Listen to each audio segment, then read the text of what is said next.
Hello, everyone. Welcome back to today's story. In this episode, we witness a deeply emotional chapter in the lives of James, Diep, and little Nye. Just when their quiet farm life begins to feel stable again, a stranger arrives, Nye's biological grandmother, demanding to take the child away. What follows is a tense and heartfelt confrontation that forces everyone to confront what family truly means. As love, blood, and responsibility collide, James and Diep must face their greatest fear: losing the little girl who became the center of their world. Stay with us until the end to see how Nye's innocent voice changes everything, proving that sometimes real family is built not by birth, but by love. And don't forget to subscribe to help us reach 10,000 subscribers. Your support truly means the world to us. The afternoon sun slants across the grapefruit orchard, painting long golden streaks on the soil. James stands in silence near the grove, his mind far away. The air smells of ripe fruit, but today, that familiar scent brings him no comfort. From a distance, the sound of hammering echoes. John is repairing the old wooden house. "John, you okay up there?" James calls out, his voice calm but steady. John pauses, wiping sweat from his brow before replying, "Yeah, just fixing the tiles." James steps closer, holding out a glass of water. Heard from Comrade Thon that there was trouble at the shop. John freezes for a moment. "I didn't fight back," he mutters, eyes low. "I deserved it." James studies him, the tension between them as thick as the humid air. After a long silence, James says quietly, "You can stay here. Help me with the grapefruit trees and the chickens, but I need you to keep moving forward, not back. It isn't just an offer, it's forgiveness." John nods slowly, his eyes glassy with emotion. The evening wind sweeps through the grove, rustling the leaves as if sealing a silent pact between them. By dusk, James walks back toward the main house, but a stranger is waiting by the wooden fence, a woman in her late 50s, with eyes sharp and tired from travel. Her clothes are simple, yet her presence carries an undeniable authority. "Are you James?" she asks, voice rough from the road. "I am," he answers cautiously. "You must be looking for Diep?" The woman steps closer. "I'm Nye's grandmother. I came to take her home." The words hit like a gust of cold wind. James doesn't react at first. Instead, he studies her face. The same cheekbones, the same eyes as Nye. "Diep's been ill," he finally says, his tone even. "She's resting inside." The woman's gaze softens slightly. "I heard, but Nye is my blood. I want her to return with me." James draws in a slow breath. "If you truly came for Nye's sake, then I'll listen. But if it's for anything else, money, guilt, or appearances, then I can't let her go." The woman stiffens, clearly not expecting to be questioned. "You think I'd harm my own granddaughter?" she says sharply. "No," James replies, his voice calm. "But I've seen too many people claim love while meaning control." For a moment, the orchard falls silent except for the rustle of leaves. The woman looks away, and her tone drops. "My son, Nye's father, never told us she was alive. When I found out, it was too late. I only want to make things right." James nods slightly, though his heart aches. Nye has been happy here. She sees Diep as her mother. I can't just tear that apart. The woman's lips tremble, She's a child. She belongs with family. Family isn't just blood, James says softly. It's who stays when no one else does. A heavy pause lingers between them before James continues. Let's not argue here. Come inside. You can rest, and we'll talk properly tomorrow. That night, the oil lamp flickers on the table between them, its glow dancing across worn faces. The air is thick with tension. I don't want to take Nye by force, the grandmother says quietly, but she deserves to know where she comes from. James looks her straight in the eye, then let her choose. The woman blinks, confused. Choose? Yes, James says firmly. She's old enough to know love. Let her decide who she wants to stay with, us or you. The woman hesitates, then nods. If that's what it takes to prove my intentions, I'll agree. The flickering flame seems to soften the space between them. For the first time, James sees something fragile in her expression. Regret. I lost my son years ago, she murmurs. When I look at Nye, it's like seeing him again. James lowers his gaze. Then you understand why I can't let her be hurt again. The night grows quieter, the world shrinking to the dim glow of the lamp. Finally, the grandmother says, I'll stay nearby until Diep feels better. Then we'll talk with Nye together. James nods. Tomorrow, we'll invite a local representative to witness. I want this done right, for everyone's sake. When she leaves for her guest room, James steps outside. The night sky stretches endlessly above, stars scattered like whispers of fate. He stands under the trees, thinking of Nie's laughter, her small hands clutching Diep's. He imagines what it would feel like to see her walk away. The thought squeezes his chest until he can barely breathe. Inside, Diep wipes the table slowly, her movements delicate but determined.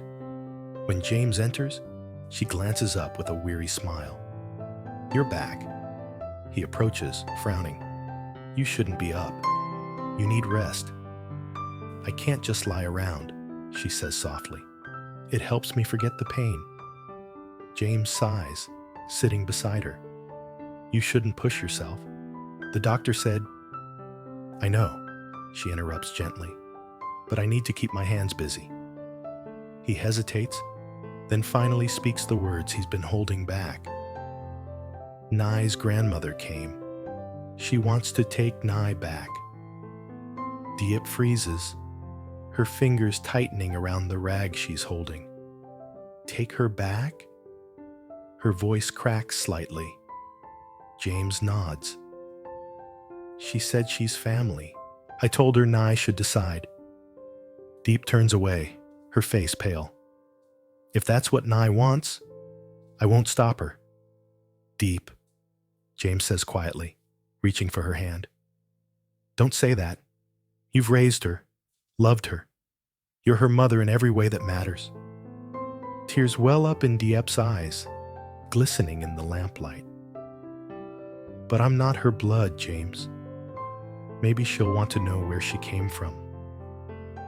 He grips her hand tighter, his voice low and firm. Even if she leaves, she'll always come back to the people who loved her first. Outside, the wind rustles through the grapefruit leaves. The night feels endless, the air thick with everything unsaid. James guides Diep to the balcony, where the moonlight spills over the fields. Whatever happens, he says softly, we'll face it together. Diep leans into him, resting her head against his shoulder. Do you think she'll stay? James doesn't answer. He just watches the stars, silently wishing the universe could spare them this one heartbreak. The quiet hum of crickets fills the night. Somewhere in the distance, Nee's laughter echoes faintly through the open window, pure and unaware of the storm building around her. James closes his eyes, feeling Diep's hand tighten in his.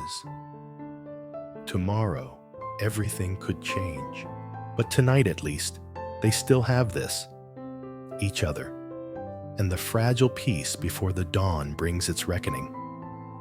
Morning arrives with a golden haze settling over the farm. The air is cool and damp, the world still half asleep. Diep sits quietly by the doorway, watching Nee chase a butterfly through the grass, her laughter ringing out like music. For a moment, it almost feels like nothing has changed, until the faint sound of footsteps breaks her peace. James appears with the grandmother following behind him, her hands folded tightly in front of her. She looks around the small courtyard, her gaze softening at the sight of Nee's carefree smile. "She's grown well," the grandmother says quietly. "You've taken good care of her." Diep rises slowly, her frail body tense. "We did what we could," she replies, her tone polite but guarded. The woman's eyes fill with something like sorrow. "I never knew she was alive until recently. If I had known—" Diep cuts her off gently, her voice steady. "If you had known, maybe you would have done what I did, or maybe not. We can't change the past." James steps between them, his tone even but firm. "We agreed to talk calmly today. No blame, no anger, just what's best for Nye." The grandmother nods, her hands trembling slightly. "I just want my granddaughter to know her roots, to visit her father's home, see the land that's hers by blood." Diep looks away, blinking back tears. "And if she chooses not to go, then I won't force her," the woman answers softly. "I only want her to know she still has family who care." James nods. That's all we needed to hear. Later that morning, a local representative named Mr. Koa arrives, a tall man with kind eyes and a notepad tucked under his arm. He greets everyone warmly and sits at the wooden table in the living room. "I understand you're here to decide who Nee should stay with," he says, flipping open his notebook. "I'm here to witness and record the agreement properly." Nye walks in moments later, holding her favorite stuffed rabbit. She looks from Diep to the unfamiliar woman, confusion flickering in her young eyes. "Mama Diep," she whispers, tugging at her sleeve. "Who is that?"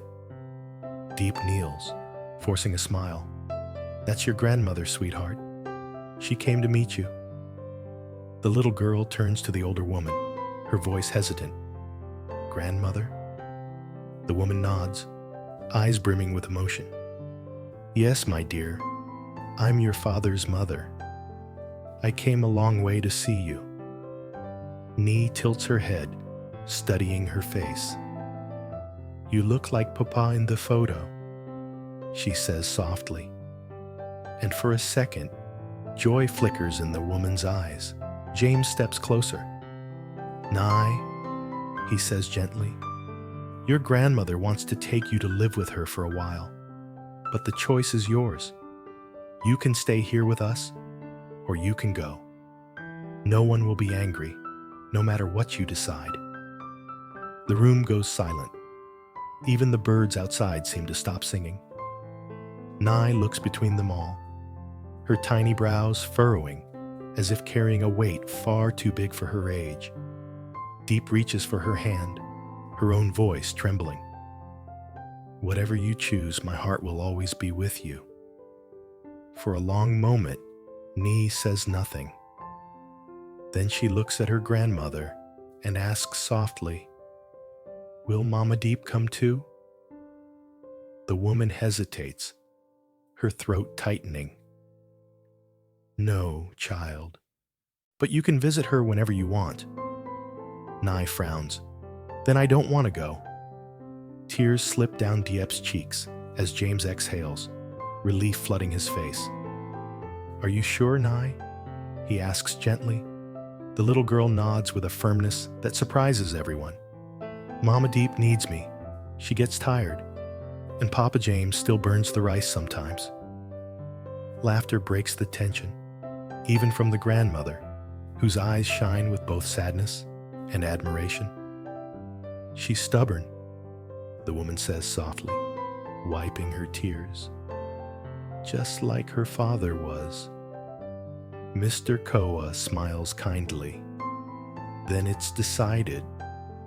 Nye stays here, but the grandmother has the right to visit any time. I'll record this agreement. As the papers are signed, the weight that's hung over the room begins to lift. Still, the grandmother lingers by the door, her gaze fixed on Nee playing by the window. You've done well, she tells Diep quietly. You gave her a home when none of us did. Diep's eyes glisten. I didn't do it for thanks. I just couldn't leave her alone. The older woman nods slowly. I can see that. I misjudged you, Diep. I thought you were keeping her from us out of selfishness. But now, I understand. James steps forward, extending his hand. You're always welcome here.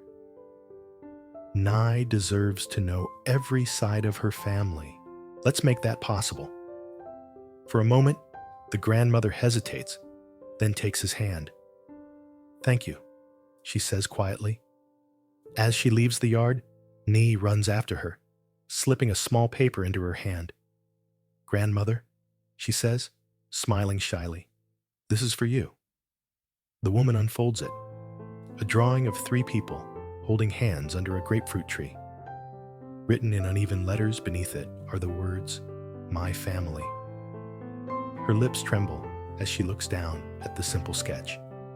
You're a good girl, Nye. Never forget that. After she leaves, the house feels unusually quiet. Diep stands by the doorway, watching the road stretch into the distance.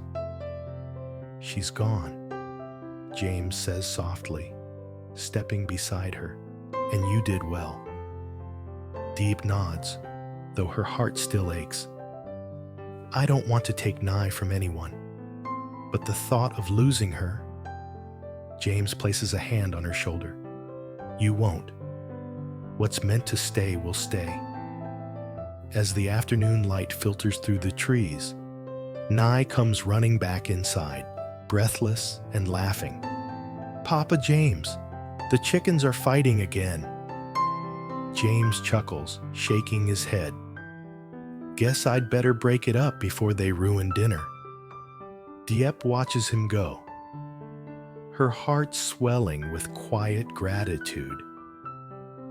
She knows life will keep testing them, but in this moment, surrounded by laughter and sunlight, she feels peace. Later that evening, as the sun dips behind the orchard, Diep sits by the balcony again. The air is warm and sweet, the faint hum of crickets rising from the fields. James joins her, carrying 2 cups of tea. She'll come back one day, Diep says softly. Her grandmother, and maybe that's a good thing. James nods. Yes, Nye deserves all the love she can get, even if it means sharing her a little. Diep smiles faintly. Do you think she'll remember today? She will, he answers, watching Nee chase fireflies across the yard.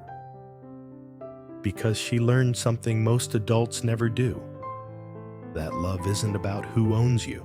It's about who stays, who listens, and who fights for your happiness. The night breeze sweeps through the balcony, carrying the scent of grapefruit blossoms. Diep leans her head on his shoulder, whispering, Then I hope she never forgets. James looks out into the distance, his heart lighter than it's been in weeks. For the first time, the orchard feels whole again, not because they've won, but because they've learned to let go with grace. In the soft glow of twilight, 3 silhouettes stand framed by the doorway. James, Diep, and Nye, bathed in the gentle light of a home built not by blood, but by love, patience, and the quiet courage to keep holding on.